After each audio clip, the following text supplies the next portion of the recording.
یا اللہ یا رحمن یا رحیم یا حنان یا منان یا کریم یا ستار یا مالک الملک یا ذا الجلال والاکرام یا اللہ یا اللہ یا اللہ۔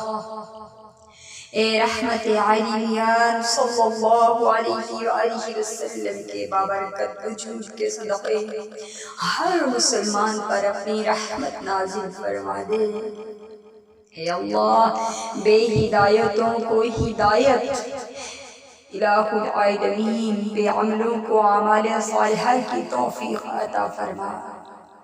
اے اللہ، ہمارے حال پہ رحم فرما، تمام رنج و غم، پریشانیوں، مصیبتوں، دکھوں، تکلیفوں، بیماریوں، خصوصاً گناہوں کی بیماریوں سے دائمی نجات عطا فرما۔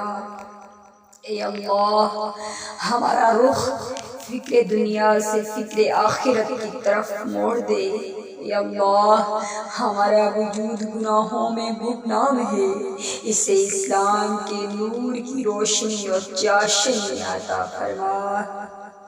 اے اللہ، ہمارے خیالات و افکار کو دین کی سمجھ کے لیے روشن فرما دے، اور تا حشر اور بعد حشر پیارے پیارے آقا دو عالم صلی اللہ علیہ وآلہ وسلم کی غلامی اور عشق و استقامت عطا فرما، اور شفاعت رسول اللہ صلی اللہ علیہ وآلہ وسلم سے بہرام فرما۔ الہ العالمین، تو ہم پہ رحمت فرما، آمین بجاہ النبی الامین۔